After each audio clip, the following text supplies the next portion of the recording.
கர்த்தருடைய பரிசுத்த நாமத்துக்கு ஸ்தோத்திரம் உண்டாவதாக. இந்த வேளையிலேயும் தெய்வ சமூகத்துக்கு நேராய் கடந்து வந்திருக்கிற நாம் நம்மை முற்றிலுமாய் அர்ப்பணித்து தேவ நாமத்துக்கு மகிமையாய் நம்மை ஒப்பு கொடுப்போம். இந்த நாளிலே தானே தேவன் நம்மளோடு கூட பேசும்படியாய் தெய்வ கரத்திலே அர்ப்பணித்து நாம் ஜெபிப்போம். கிருபையுள்ள நல்ல பிதாவே, நாங்கள் உம்மை நன்றியுள்ளரீத்தோடு ஸ்தோத்திரிக்கிறோம் ஐயா. ஒரு விசை கூட ஆண்டவரே உங்க வல்லமையின் கரத்துக்குள்ளாய் நாங்கள் ஒப்பு கொடுக்கிறோம். ஆண்டவரே, நாங்கள் உம்மை துதிக்கிறோம். ஆண்டவரே, எங்களுக்கு வேண்டிய கிருபைகளை தாங்க. இம்மட்டு கிருபை பாராட்டின தேவன் இனிமேல் கிருபை பாராட்ட போதுமானவராய் இருக்கிறபடியினால் நாங்கள் உம்மை நன்றியுள்ளரீத்தோடு ஸ்தோத்திரிக்கிறோம். விசேஷமாய் இந்த வேளையிலே ஆண்டவரே நாங்கள் தியானிக்க போகிற வசனங்களை உம்முடைய கரத்திலே நாங்கள் ஒப்பு கொடுக்கிறோம். ஆண்டவரே, பேசுகிற அடிமைக்கும் கேட்கிற ஒவ்வொரு பிள்ளைகளுக்கும் இது பிரயோஜனம் உள்ளதாய் காணப்பட கர்த்தர் இரக்கம் செய்யுங்க. கேட்கிற வார்த்தையின்படி எங்களை அப்படியாய் அர்ப்பணித்து உங்க நாமத்தை மகிமைப்படுத்த கீழ்ப்படிய வேண்டிய கிருபைகளை தாங்க. அதற்காய் நாங்கள் உம்மை நன்றியுள்ளரீத்தோடு ஸ்தோத்திரிக்கிறோம். உங்க இரக்கம், உங்க கிருபை, உங்க தயவு, அன்பு கூட இருந்து முற்று முடிய உங்க நாமத்தை மகிமைப்படுத்த தேவரீர் இரக்கம் செய்யுங்க. வல்லமையின் கரத்துக்குள்ளாய் ஒப்பு கொடுக்கிறோம். இயேசுவின் நாமத்தில் ஜெபம் கேளும் நல்ல பிதாவே, ஆமேன், ஆமேன். ஹல்லேலூயா. கர்த்தருடைய பரிசுத்த நாமத்துக்கு ஸ்தோத்திரம் உண்டாவதாக. இந்த வேளையிலே தியானிக்கும்படியா எடுத்துக்கொண்டதான வேத பகுதி எசேக்கியேல் தீர்க்கதரிசன புஸ்தகம் 18ஆம் அதிகாரம் 4ஆம் வசனமும் 20வது வசனமும். The book of Ezekiel, chapter 18, verse 4 and 20. இதோ எல்லா ஆத்மாக்களும் என்னுடையவைகள். தகப்பனின் ஆத்மா எப்படியோ அப்படியே மகனின் ஆத்மாவும் என்னுடையது. பாவம் செய்கிற ஆத்மாவே சாகும், பாவம் செய்கிற ஆத்மாவே சாகும். குமாரன் தகப்பனுடைய அக்கிரமத்தை சுமப்பதும் இல்லை, தகப்பன் குமாரனுடைய அக்கிரமத்தை சுமப்பதும் இல்லை. நீதிமானுடைய நீதி அவன் மேல்தான் இருக்கும், துன்மார்க்கனுடைய துன்மார்க்கமும் அவன் மேல்தான் இருக்கும். இந்த வசனங்களை நாம் வாசிக்க கேட்டோம். எசேக்கியேல் 18ஆம் அதிகாரம் 4வது வசனத்திலே நாம் வாசித்தோம். இதோ எல்லா ஆத்துமாக்களும் என்னுடையவைகள். தகப்பனின் ஆத்துமா எப்படியோ அப்படியே மகனின் ஆத்துமாவும் என்னுடையது. பாவம் செய்கிற ஆத்துமாவே சாகும். 20வது வசனத்திலே நாம் வாசிக்கும் பொழுது, பாவம் செய்கிற ஆத்துமாவே சாகும். குமாரன் தகப்பனுடைய அக்கிரமத்தை சுமப்பதும் இல்லை, தகப்பன் குமாரனுடைய அக்கிரமத்தை சுமப்பதும் இல்லை. நீதிமானுடைய நீதி அவன் மேல்தான் இருக்கும், துன்மார்க்கனுடைய துன்மார்க்கமும் அவன் மேல்தான் இருக்கும் என்று சொல்லி இங்கே 2 வசனங்களை நாம் வாசிக்க கேட்டோம். 2 வசனங்களிலேயும் ஒரு வார்த்தை குறிப்பிடப்பட்டிருக்கிறதை நாம் கவனித்திருப்போம்.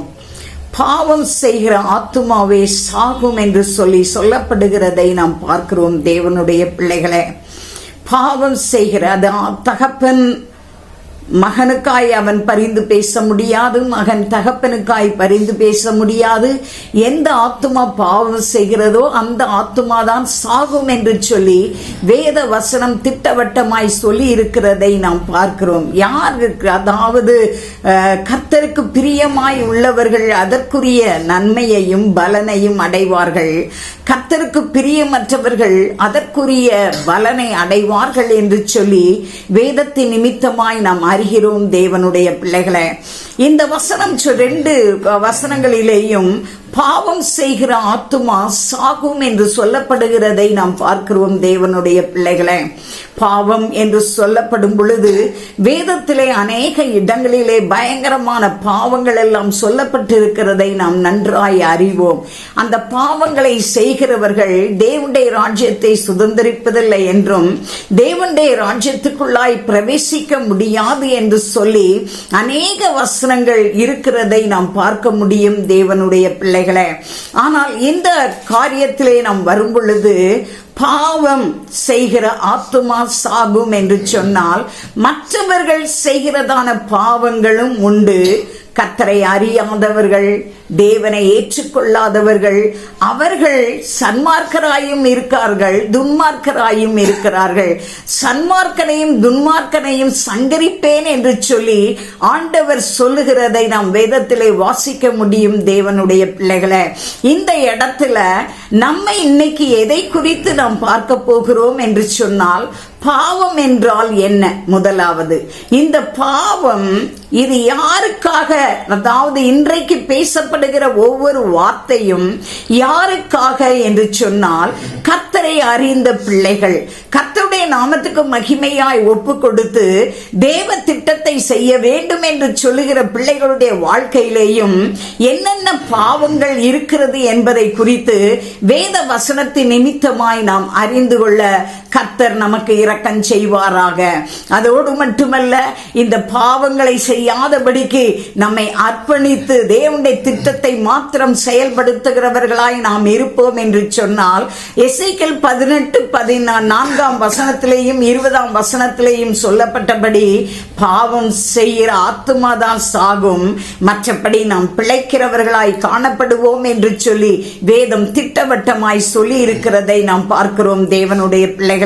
அல்ல, எசேக்கியேல் 18:20 நம்ம வாசிக்கும் பொழுது, நீதிமானுடைய நீதி அவன் மேல் இருக்கும் என்று சொல்லப்படுகிறதை பார்க்கிறோம். நாம் நீதி செய்கிறவர்களாய் காணப்பட்டால் அந்த நீதி நம்மேல் தான் இருக்கும். அக்கிரமம் செய்கிறவர்களாய் காணப்பட்டால் அக்கிரமம் தான் நம்மேல் காணப்படும். தேவனுடைய பிள்ளைகளே, கர்த்தருடைய பிள்ளைகள் என்று சொல்லப்படுகிற நீங்களும் நானும் தேவனுடைய நாமத்துக்கு மகிமையாய் என்னென்ன பாவங்கள் உண்டோ அத்தனை பாவங்களும், அதாவது விசுவாசிகளுடைய பாவங்கள் என்று சொல்லி நான் சொல்ல விரும்புகிறேன் தேவனுடைய பிள்ளைகளே. சிலதையெல்லாம் நாம் அதை பாவமாகவே கருதுவதில்லை, நாம் அதை யோசிப்பதில்லை. தேவ திட்டத்துக்கு மாறாய் சில காரியங்களை செய்து கொண்டிருக்கிறோம். பாவம்னா கொலை செய்யக்கூடாது, அல்லது விபசாரம் செய்யக்கூடாது, களவு செய்யக்கூடாது, இப்படிப்பட்டதான காரியங்களை தான் நாம் யோசிக்கிறோமே தவிர பொறாமை, பெருமை, எந்த வேண்டாத காரியங்களும் இருக்கக்கூடாதுன்னு தான் நாம் நினைக்கிறோமே தவிர விசுவாசிகளுடைய பாவங்கள் என்ன என்று சொல்லி சில வசனங்கள் நிமித்தமாய் நாம் இந்த வேளையிலே நாம் பார்க்க போகிறோம் தேவனுடைய பிள்ளைகளே. இந்த காரியங்கள் நம்முடைய வாழ்க்கையிலே காணப்படாதபடிக்கு கர்த்தர் நமக்கு இரக்கம் செய்வாராக. ஆமேன். முதலாவதாய் நாம் பார்க்கும் பொழுது, யோவான் எழுதின 1 யோவான் 3 வசனத்தை நாம் வாசிப்போம் என்று சொன்னால், 1 John chapter 3 verse 4. பாவம் செய்கிற எவனும் நியாயப்பிரமாணத்தை மீறுகிறான், நியாயப்பிரமாணத்தை மீறுகிறதே பாவம். இந்த வசனத்திலே சொல்லப்படுகிறது, பாவம் செய்கிற எவனும் நியாயப்பிரமாணத்தை மீறுகிறான், நியாயப்பிரமாணத்தை மீறுகிறதே பாவம் என்று சொல்லப்படுகிறதை நாம் பார்க்கிறோம் தேவனுடைய பிள்ளைகளை. பாவம் செய்கிற எவனும் நியாயப்பிரமாணத்தை என்ன செய்கிறானா? மீறுகிறவனாய் காணப்படுகிறான். நியாயப்பிரமாணத்தை மீறுகிறதே என்னது? பாவம் என்று சொல்லப்படுகிறதை நாம் பார்க்கிறோம் தேவனுடைய பிள்ளைகளே. நாம் புதிய ஏற்பாட்டு காலத்திலே இருக்கிறபடியினால் நம்ம, அதாவது பழைய ஏற்பாட்டு விசுவாசிகள், பழைய ஏற்பாட்டு ஆட்கள் வந்து கட்டளைகளையும் கற்பனைகளையும் நியாயப்பிரமாணங்களையும் நீதிகளையும் எல்லாவற்றையும் அவர்கள் கற்று அதன்படியாய் தங்களை காத்து கொண்டு வந்ததை வேதத்திலே நாம் வாசிக்கிறோம் தேவனுடைய பிள்ளைகளே.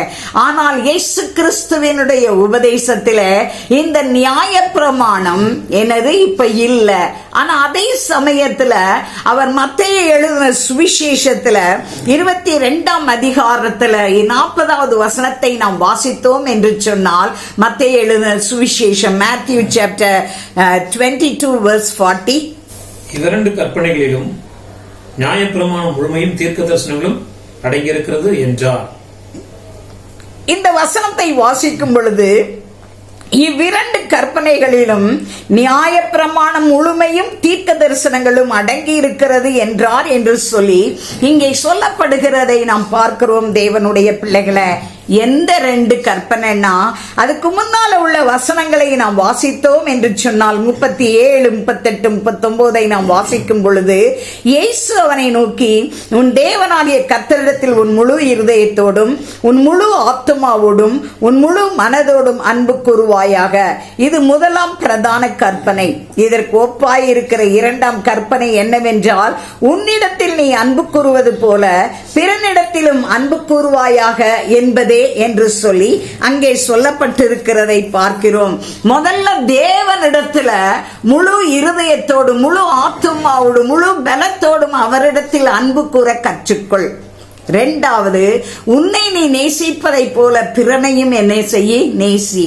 உண்மையாகவே இந்த 2 கற்பனைகளையும் நாம் அதாவது நிதானித்து பார்ப்போம் என்று சொன்னால் நிச்சயமாகவே இந்த 2 கற்பனைகளையும் கை கொள்ளும் போது நம்ம வேறு எந்த தேவனுக்கு பிரியமற்ற காரியத்தையும் செய்ய மாட்டோம் என்பதை நான் உங்களுக்கு சொல்ல நான் விரும்புகிறேன். தேவனுடைய பிள்ளைகளே, 40வது வசனத்திலே நாம் வாசிக்கும் பொழுது இவ்விரண்டு கற்பனைகளிலும் நியாய பிரமாணம் முழுமையும் தீர்க்க தரிசனங்களும் அடங்கி இருக்கிறது என்று சொல்லுகிறதை பார்க்கிறோம்.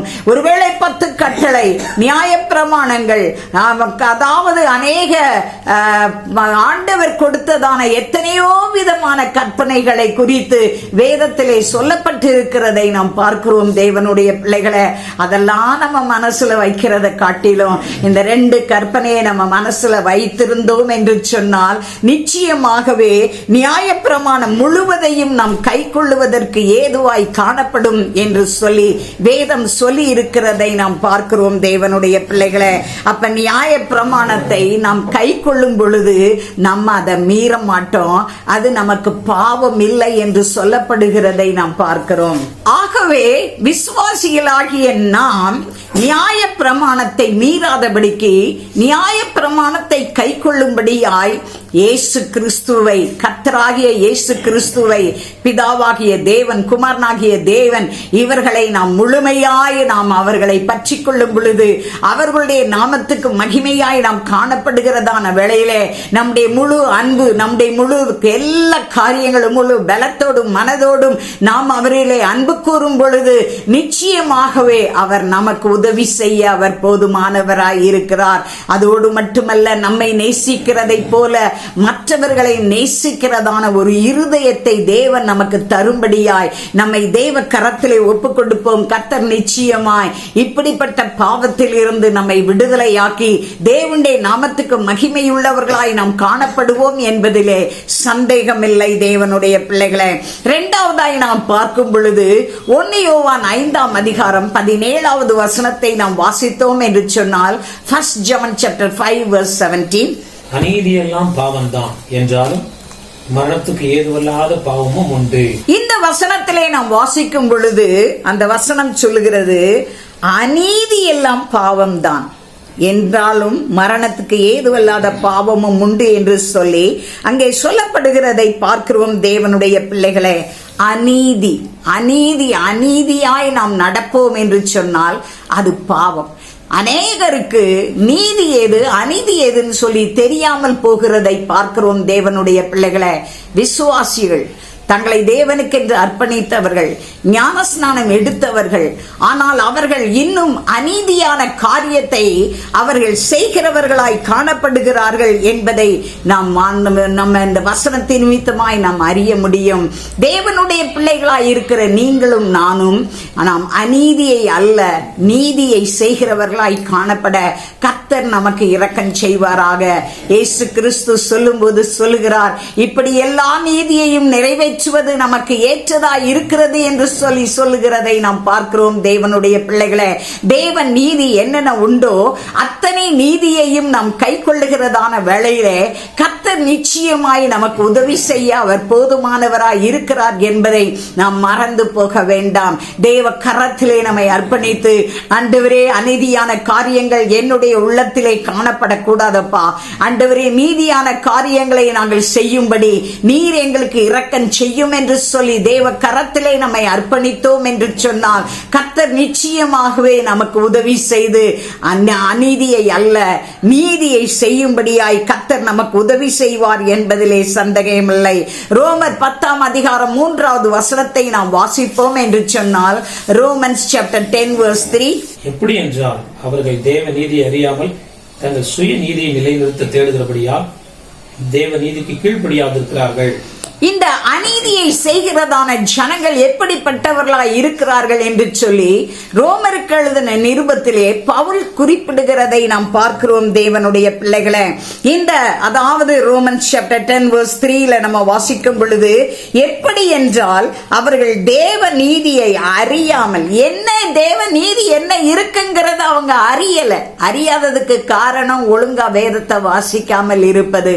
என்ன வேதத்துல சொல்லி இருக்குன்னு சொல்லி தெரியாமல் இருக்கிறதான நிலைமையில தான் எது அநீதி எது நீதி என்று சொல்லி தெரியாதபடிக்கு அவர்கள் என்ன செய்கிறார்கள் என்று சொன்னால், அந்த வசனம் சொல்லுகிறது, நீதியை தேவ நீதியை அறியாமல் தங்கள் சுய நீதியை நிலைநிறுத்த தேடுகிறபடியால் தேவ நீதிக்கு கீழ்ப்படியாது இருக்கிறார்கள் என்று சொல்லி சொல்லப்படுகிறதை பார்க்கிறோம்.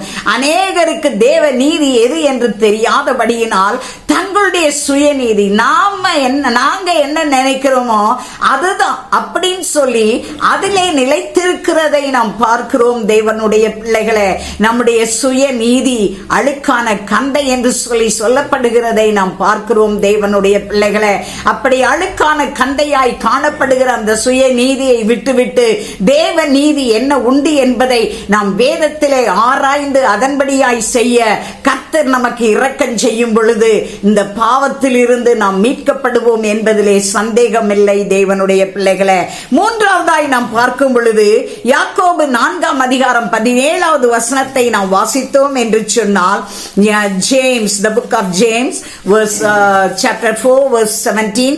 ஆதலால் ஒருவன் நன்மை செய்ய அறிந்தவனாய் இருந்தும் அதை செய்யாமல் போனால் அது அவனுக்கு பாவமாய் இருக்கும். இந்த வசனத்துல நம்ம வாசிக்கும் பொழுது, ஆதலால் ஒருவன் நன்மை செய்ய அறிந்தவனாயிருந்தும் அதை செய்யாமற் போனால் அது அவனுக்கு பாவமாய் இருக்கும் என்று சொல்லி அங்கே சொல்லப்படுகிறதை நாம் பார்க்கிறோம். தேவனுடைய பிள்ளைகளே, ஆதலால் ஒருவன் நன்மை செய்ய அறிந்தவனாயிருந்தும் அதை செய்யாமற் போனால் அது அவனுக்கு பாவமாக இருக்கும். ஒருத்தருக்கு அவசியம், ரொம்ப அவசியம், என்னால முடியும், ஆனா நான் செய்யலன்னு சொன்னா அது பாவம் என்று சொல்லி வேத வசனம் சொல்லி இருக்கிறதை நாம் பார்க்கிறோம். தேவனுடைய பிள்ளைகளை, அதாவது நம்ம கிட்ட இருக்கும் பொழுது நாம் மற்றவர்களுக்கு செய்வதிலே நாம் சந்தோஷம் உள்ளவர்களாய் காணப்பட வேண்டும்.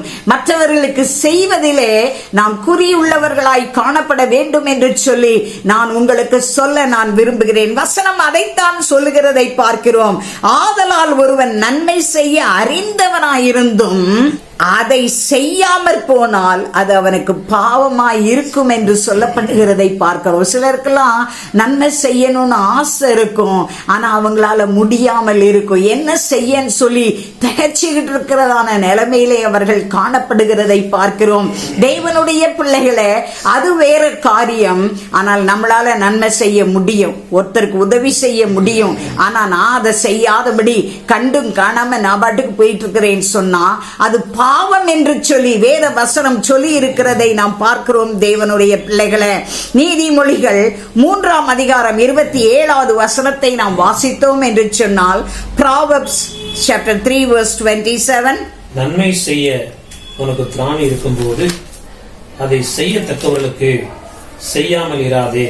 இந்த நீதிமொழிகள் 3ஆம் அதிகாரம் 27வது வசனத்தை நாம் வாசிக்கும் பொழுது, நன்மை செய்யும்படி உனக்கு திராணி இருக்கும்போது அதை செய்யத்தக்கவர்களுக்கு செய்யாமல் இராதே என்று சொல்லப்படுகிறதை நாம் பார்க்கிறோம். பொதுவா சொல்லுவாங்க, பாத்திரம் அறிஞ்சு என்ன செய்ய பிச்சை போடுன்னு சொல்லுவாங்க. சிலர்லாம் அந்த பிச்சைக்காரங்கள்லாம் வந்திருக்கிறத நம்முடைய என்னோட அனுபவம் அப்படி இருக்கு, உங்களுடைய அனுபவமும் அப்படி இருக்கலாம். பாவப்பட்டு, அதாவது அவங்களுக்கு உதவி செய்தோன்னு சொன்னா காசா கொடுத்தா போய் குடிச்சிடுறாங்க, வெத்தலை பாக்கு போடுறது, இப்படி வேண்டாத காரியங்களை செய்கிறார்கள். தேவனுடைய பிள்ளைகளை, நம்ம ட்ரெஸ் கொடுத்தா அதை கொண்டே வித்துடுறாங்க. இப்படிப்பட்ட நிலைமையில இருக்கிறவர்களுக்கு நாம் உதவி செய்ய வேண்டும் என்று சொல்லி அவசியம் இல்லை. காரணம் என்னவென்று சொன்னால் அவர்கள் அதற்கு தகுதியுள்ளவர்கள் அல்ல. ஆனால் அதே சமயத்தில் தேவையோடு கூட இருக்கிறதான ஜனங்களுக்கு நாம் அவைகளை, இந்த வசனம் சொல்லுது, நன்மை செய்யும்படி உனக்கு திராணி இருக்கும்போது அதை செய்யத்தக்கவர்களுக்கு செய்யாமல் இராதே. யாருக்கு செய்யணுமோ அது அவங்களுக்கு நாம் செய்கிறவர்களாய் காணப்பட வேண்டும் என்று சொல்லி வேத வசனம் சொல்லி இருக்கிறதை நாம் பார்க்கிறோம். தேவனுடைய பிள்ளைகளை, நாம் அப்படி செய்யாமல் இருந்தோம் என்று சொன்னால் அது நமக்கு பாவம் என்று சொல்லப்படுகிறதை நாம் பார்க்கிறோம். தேவனுடைய பிள்ளைகளை, ஒருவேளை நம்ம நினைக்கலாம், நான் கர்த்தருக்கு பிரியமா இருக்கிறேன், நான் ஒழுங்கா நான் ஒழுங்கா சர்ச்சுக்கு போறேன், காணிக்கை கொடுக்கிறேன், எல்லா காரியத்திலையும் கலந்துக்கிறேன், ஜெபம் பண்றேன், பல காரியங்களை நாம் சொல்லலாம் தேவனுடைய பிள்ளைகளை. ஆனால் இப்படிப்பட்ட பாவங்கள் நம்மில் இருக்கும் என்று சொன்னால் நிச்சயமாகவே நாம் தேவனுடைய ராஜ்யத்துக்கு போக முடியாது என்பதை நான் உங்களுக்கு திட்டவட்டமாய் சொல்ல நான் விரும்புகிறேன் தேவனுடைய பிள்ளைகளை. இந்த அதாவது நன்மை செய்ய அறிந்தும் அதை செய்யாமல் இருந்தோம் என்று சொன்னால் அது பாவம் என்று சொல்லப்படுகிறதை பார்க்கிறோம். இந்த நீதிமொழிகள்ல வாஸ்தவம், அதை செய்யத்தக்கவர்களுக்கு செய்யாமல் இராதே என்று சொல்லி அங்கே சொல்லப்படுகிறதை நாம் பார்க்கிறோம் தேவனுடைய பிள்ளைகளை. அதோடு மட்டுமல்ல, நான்காவதாய் நாம் பார்க்கும் பொழுது நீதிமொழிகள் 24ஆம் அதிகாரம் 9வது வசனத்தை நாம் வாசிப்போம் என்று சொன்னால், நீதிமொழிகள் Proverbs chapter 24 verse 9. தீய நோக்கம் பாவமா, பரியாசக்காரன் மனுஷருக்கு அருவருப்பானவன். இந்த வசனம் சொல்லுகிறது தீய நோக்கம் பாவமாம் என்று சொல்லப்படுகிறதை பார்க்கிறோம் தேவனுடைய பிள்ளைகளை. தீய நோக்கம் என்று சொன்னால் தீய சிந்தனை. நம்முடைய கண்ணு, விசேஷமா கண்ணுனாலதான் நம்ம நிறைய பாவத்தை என்ன செய்யறோம் தேவனுக்கு பிரியமில்லாத காரியங்களை. ஒரு 2-3 வசனங்களை நான் உங்களுக்கு வாசிக்க நான் விரும்புகிறேன். அதாவது அந்த வசனங்கள்ல என்ன சொல்லுதுன்னு சொன்னா, மத்தேயு எழுதின சுவிசேஷம் 5ஆம் அதிகாரம் 28-29 நம்ம வாசிக்கும் பொழுது, மத்தேயு எழுதின சுவிசேஷம் 5ஆம் அதிகாரம் 28-29 வசனத்தை நாம் வாசித்தோம் என்று சொன்னால், நான் உங்களுக்கு சொல்லுகிறேன், ஒரு ஸ்திரீயை இச்சையோடு பார்க்கிற எவனும் தன் இதயத்தில் அவளோடு உபச்சாரம் செய்தாயிற்று. வலதுகன் உனக்கு இடர் உண்டாக்கினால் அதை பிடுங்கி எரிந்து போடு. உன் சரீரம் முழுவதும் நரகத்தில் தள்ளப்படுவதை பார்க்கிலும் உன் அவயங்களில் ஒன்று கெட்டு போவது உனக்கு நலமாயிருக்கும். இந்த வசனத்துல வாசிக்கும் பொழுது, நான் உங்களுக்கு சொல்லுகிறேன், ஒரு ஸ்திரீயை இச்சையோடு பார்க்கிற எவனும் தன் இருதயத்தில் அவளோட விபசாரம் செய்தாயிற்று. உன் வலது கண் உனக்கு இடரல் உண்டாக்கினால் அதை பிடுங்கி எறிந்து போடு. உன் சரீரம் முழுவதும் நரகத்தில் தள்ளப்படுவதை பார்க்கிலும் உன் அவயவங்களில் ஒன்று கெட்டு போவது உனக்கு நலமாயிருக்கும் என்று சொல்லப்படுகிறதை நாம் பார்க்கிறோம் தேவனுடைய பிள்ளைகளை. அதாவது அந்த வசனம் என்ன சொல்லுகிறது என்று சொன்னால், தீய நோக்கம், தீய சிந்தனை நமக்குள்ளே காணப்படக்கூடாது என்று சொல்லி ஆண்டவர் விரும்புகிறார். இது மற்றவங்க மட்டும் இல்ல, கர்த்தருக்கு பிரியமானவங்க, கர்த்தருக்கு ஒப்பு கொடுத்தவங்க கூட இதுல இருந்து அநேக மீட்கப்பட முடியாமல் தத்தளிக்கிறதை நாம் பார்க்கிறோம் தேவனுடைய பிள்ளைகளை. இந்த நிலைமையை நம்மில் இருக்கும் என்று சொன்னால், இப்படிப்பட்ட நிலைமையிலிருந்து நாம் விடுதலை பெறும்படியாய் ஆண்டவரே நீங்க எங்களுக்கு இரக்கம் செய்யுங்க என்று சொல்லி நாம் தேவ கரத்திலே நாம் ஒப்புக் கொடுப்போம் தேவனுடைய பிள்ளைகளே. யோபு 31:1 நம்ம வாசிக்கும் பொழுது, என் கண்களோடு உடன்படிக்கை பண்ணின நான் ஒரு கன்னிகையின் மேல் நோக்கமாய் இருப்பது எப்படி என்று சொல்லி அவன் சொல்லுகிறதை பார்க்கிறோம் தேவனுடைய பிள்ளைகளே. அப்படியாய் அவன் அவ்வளவு பரிசுத்தவானாய் தேவனுடைய நாமத்துக்கு மகிமையுள்ளவனாய் அவன் காணப்படுகிறதை நாம் பார்க்கிறோம் தேவனுடைய பிள்ளைகளே. அதோடு மட்டுமல்ல, நீதிமொழிகள் 6ஆம் அதிகாரம் 25ஆம் வசனத்தை நாம் வாசிப்போம் என்று சொன்னால், நீதிமொழிகள் 6ஆம் Proverbs chapter 6 verse 25. உன் இதயத்திலே அவள் அழகை இச்சியாதே, அவள் தன் கண்ணிமைகளினால் உன்னை பிடிக்க விடாதே. இந்த வசனம் சொல்கிறது, உன் இருதயத்திலே அவள் அழகை இச்சியாதே, அவள் தன் கண்ணிமைகளினால் உன்னை பிடிக்க விடாதே. சபைகளுக்குள்ள இப்படி வேண்டாத காரியங்கள் காணப்படுகிறதை நாம் அநேக இடங்களிலே நாம் பார்க்க முடியும் தேவனுடைய பிள்ளைகளை. தேவனுக்கு என்று அர்ப்பணித்தவர்கள், ஞான ஸ்நானம் எடுத்தவர்கள், ஆனால் இதில் இருந்து மீட்கப்பட முடியாதபடி காணப்படுகிற அந்த நிலைமை அது பாவம் செய்கிறதற்கு சமம் என்று சொல்லி வேத வசனம் சொல்லி இருக்கிறதை நாம் பார்க்கிறோம். தீய நோக்கம் பாவமாம் என்று சொல்லப்படுகிறதை நாம் பார்க்கிறோம் தேவனுடைய பிள்ளைகளை. நீதிமொழிகள் 14:22 நாம் வாசித்தோம் என்று சொன்னால், Proverbs chapter 14 verse 22. தீமையை யோசிக்கிறவர்கள் தவறுகிறார்கள் அல்லவோ, நன்மை யோசிக்கிறவர்களுக்கோ கிருபையும் சத்தியமும் உண்டு. இந்த வசனத்துல நம்ம வாசிக்க கேட்டோம், தீமையை யோசிக்கிறவர்கள் தவறுகிறவர்கள் அல்லவோ. அதாவது நம்ம தீமையை யோசித்தோம்னா நம்ம அறியாமலே தவறுகிறவர்களாய் நாம் காணப்படுவோம்.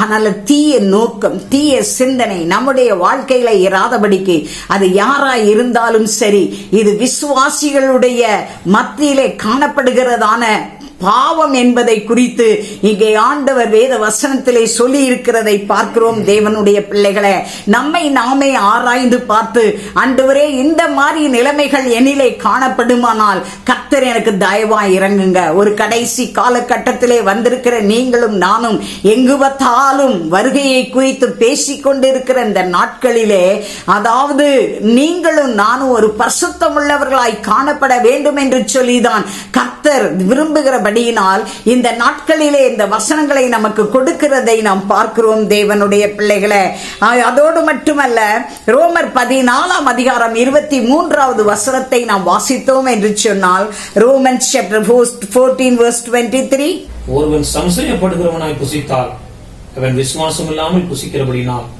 ஆக்கணிக்குள்ளாக தீர்க்கப்படுகிறான். விசுவாசத்தினால வராத யாவும் பாவமே.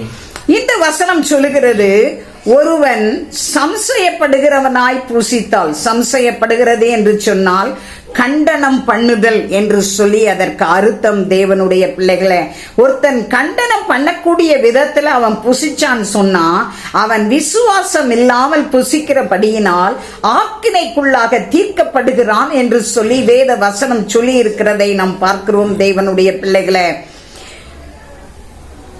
நீ ஒரு வீட்டுல போய் நீ சாப்பிட உட்காரும்போது அவனுடைய போஜனத்தை நீ இச்சித்தினா உன்னுடைய தொண்டையில கத்தியை வை என்று சொல்லி வேத வசனம் சொல்லி இருக்கிறதை நாம் பார்க்கிறோம். தேவனுடைய பிள்ளைகளை, நாம் சாப்பிடுகிற உணவு கூட கர்த்தருக்கு பிரியமாய் காணப்பட வேண்டும் என்று சொல்லி நான் உங்களுக்கு சொல்ல நான் விரும்புகிறேன். தேவனுடைய பிள்ளைகளை, ஒருவன் சம்சயப்படுகிறவனாய் புசித்தால் அவன் விசுவாசம் இல்லாமல் புசிக்கிறபடியினால் ஆக்கினைக்குள்ளாக தீர்க்கப்படுகிறான். விசுவாசத்தினாலே வராத யாவும் பாவமே என்று சொல்லப்படுகிறதை நாம் பார்க்கிறோம். சாப்பிடுகிற விஷயத்தில் மாத்திரமல்ல, மற்ற ஆவிக்குரிய ரீதியிலேயும் கர்த்தரை அறிகிற அறிவிலே விசுவாசம் இல்லாதவர்களாய் நாம் காணப்பட்டோம் என்று சொன்னால் அது பாவம் என்று சொல்லி நாம் அறிய வேண்டும். தேவனுடைய பிள்ளைகளே, அதாவது ரோமருக்கு எழுதின புஸ்தகம் 10ஆம் அதிகாரம் 10ஆம் 11ஆம் 17ஆம் வசனத்தை நான் வாசிக்கும்படி உங்களை அன்பாய் கேட்டுக்கொள்கிறேன். ரோமருக்கு எழுதின நிருபம், ரோமன்ஸ் சாப்டர் 10 verse 10, 11 and 17. நீதி உண்டாக இதயத்திலே விசுவாசிக்கப்படும், ரட்சிப்புண்டாக வாயினால் அறிக்கை பண்ணப்படும். அவரை விசுவாசிக்கிறவன் எவனோ அவன் வெட்கப்படுவதில்லை என்று வேதம் சொல்கிறது. ஆதலால் விசுவாசம் கேள்வியினாலே வரும், கேள்வி தேவனுடைய வசனத்தினாலே வரும். அதாவது 10-11 நம்ம வாசிக்கும் பொழுது, ரோமர் 10ஆம் அதிகாரம் 10-11 நாம் வாசித்தோம் என்று சொன்னால், நீதி உண்டாக இருதயத்திலே விசுவாசிக்கப்படும், ரட்சிப்புண்டாக வாயினாலே அறிக்கை பண்ணப்படும் என்று சொல்லப்பட்டிருக்கிறது. அவரை விசுவாசிக்கிறவன் எவனோ அவன் வெட்கப்படுவதில்லை என்று வேதம் சொல்லுகிறது என்று சொல்லப்படுகிறதை நாம் பார்க்கிறோம். விசுவாசத்தினாலே வராத யாவும் பாவம் என்று சொல்லி வேத வசனம் இங்கே சொல்லி இருக்கிறதை நாம் பார்க்கிறோம். தேவனுடைய பிள்ளைகளை, இந்த அதாவது விசுவாசம் ஒவ்வொரு காரியங்களிலேயும் நாம், அதாவது நம்முடைய கிரியைகள், நம்முடைய நடக்கைகள், தேவனை விசுவாசிக்கிறதான விசுவாசம், இப்படி ஒவ்வொரு காரியங்களிலேயும் நாம் அதாவது அவரை விசுவாசிக்கும் பொழுதுதான் அது நமக்கு பாவம் இல்லாமல் இருக்கும் என்பதை வேத வசனம் திட்டவட்டமாய் சொல்லி இருக்கிறதை நாம் பார்க்கிறோம். தேவனுடைய பிள்ளைகளை, விசுவாசத்தின் வராத யாவும் பாவமே என்று சொல்லப்படுகிறதை பார்க்கிறோம். இந்த வசனங்கள்ல ரோமர் 10-11 நம்ம வாசிக்கும் பொழுது, நீதி உண்டாக இருதயத்திலே விசுவாசிக்கப்படும், ரட்சிப்புண்டாக வாயினாலே அறிக்கை பண்ணப்படும். அவரை விசுவாசிக்கிறவன் எவனோ அவன் வெட்கப்படுவதில்லை என்று வேதம் சொல்லி இருக்கிறது என்று சொல்லி இந்த இடத்திலே சொல்லப்படுகிறதை நாம் பார்க்கிறோம். தேவனுடைய பிள்ளைகளை, அதோடு மட்டுமல்ல 17வது வசனத்துக்கு வரும்போது, ஆதலால் விசுவாசம் கேள்வியினாலே வரும், கேள்வி தேவனுடைய வசனத்தினால் வரும் என்று சொல்லி அங்கே சொல்லப்பட்டிருக்கிறதை பார்க்கிறோம். தேவனுடைய பிள்ளைகளை, அநேக பிள்ளைகள் நிறைய அவங்களுக்கு கேள்வி வரும். ஆனா அந்த கேள்வியை யார்கிட்ட கேட்பாங்கன்னா, யார் ஒழுங்கா பதில் சொல்ல முடியாதோ அவங்க கிட்ட போய் கேட்பாங்க. அப்ப அவங்க கிட்ட கேட்கும் போது அவங்களால என்ன செய்ய முடியாது, அதற்கு சரியான விளக்கத்தை கொடுக்க முடியாது, சரியான வசனங்களை கொடுக்க முடியாது. தேவனுடைய பிள்ளைகளே, உண்மையாகவே தேவனுடைய நாமத்துக்கு மகிமையாய் நாம் காணப்பட வேண்டும். அப்படி என்று சொன்னால் நம்ம என்ன செய்யணும்னு சொன்னா, விசுவாசம் கேள்வியினால் அது வருகிறது. நமக்கு விசுவாசம் வரணும்னா ஃபர்ஸ்ட் கேள்வி நம்மள்ட்ட என்ன செய்யுது, எழும்புது. கேள்வி எதுல இருந்து வருதுன்னா தேவனுடைய வசனத்துல இருந்து வருகிறது என்று சொல்லி வேத வசனம் சொல்லி இருக்கிறது. தேவனுடைய வசனத்தை வாசிக்க வாசிக்க வாசிக்க சிலர்லாம் நம்ம ஏதாவது சொன்னாலே, இல்லையே இப்படி சொல்லியிருக்கேன் அப்படி சொல்லியிருக்கேன்னு என்ன செய்யறாங்க, அதை சொல்றாங்க. அதை சரியாய் கேட்பதில்லை, அதை நிதானிப்பதில்லை, அதனுடைய காரியங்களை அறிவதில்லை. ஆனா அதை கேட்காமலே சில காரியங்களை என்ன செய்யறாங்க, அவங்க முந்தி கூட்டி சொல்லுகிறதை நாம் பார்க்கிறோம் தேவனுடைய பிள்ளைகளை.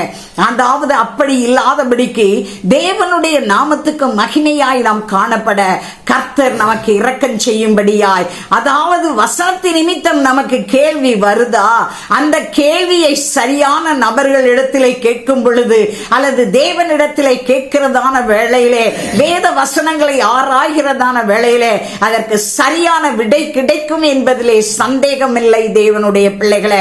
ஆகவே தேவ சமூகத்திலே, அதாவது அந்த வசனம் சொல்கிறது, ஆதலால் விசுவாசம் கேள்வியினாலே வரும், கேள்வி தேவனுடைய வசனத்தினாலே வரும் என்று சொல்லப்பட்டிருக்கிறதை நாம் பார்க்கிறோம். அந்த கடைசியா நம்ம பார்த்தோம், விசுவாசத்தினாலே வராதது யாவும் பாவமே என்று சொல்லப்படுகிறதை பார்க்கிறோம். அது உணவாய் இருக்கட்டும், அல்லது எந்த ஒரு கிரியையாய் இருக்கட்டும், அல்லது ரட்சிக்கப்படுகிற அனுபவமாய் இருக்கட்டும், நம்முடைய பல கேள்விகளாய் இருக்கட்டும், நம்ம அறிந்து கொள்ள வேண்டிய காரியங்களாய் இருக்கட்டும், எதுவாய் இருந்தாலும் விசுவாசிக்கிறவர்களாய் நாம் காணப்பட வேண்டும். சில வேண்டாத குறுக்கு கேள்விகளை கேட்டுட்டு இருப்பாங்க. தேவனுடைய பிள்ளைகளை, நீங்களும் நானும் அப்படி கேட்டுக்கொண்டு இருக்கிறதை காட்டிலும் தேவ சமூகத்திலே அமர்ந்து, ஆண்டவரே எனக்கு ஒரு இதற்குரிய சரியான விளக்கத்தை தாங்க, கர்த்தர் பேசுவார். எத்தனையோ தேவ பிள்ளைகள் பேசுகிறார்கள், அல்லது கர்த்தரை ஓரளவாவது நன்றாய் தெரிந்தவர்களிடத்திலே நீங்கள் கேட்பீர்கள் என்று சொன்னால் அவர்கள் சரியாய் உங்களை வழி நடத்துவார்கள் என்பதிலே சந்தேகம் இல்லை தேவனுடைய பிள்ளைகளே. ஆகவே தேவனுடைய நாமத்துக்கு மகிமையாய், ஆண்டவரே நீங்க இரக்கம் செய்யுங்கப்பா. ஆண்டவரே, அதாவது விசுவாசிகளுடைய பாவங்கள் என்று சொல்லப்படும் பொழுது நாங்கள் சில காரியங்களை நாங்கள் பார்த்தோம். ஆண்டவரே, பாவம் செய்கிற ஆத்மாவே சாகும் என்று சொல்லப்பட்டிருக்கிறது.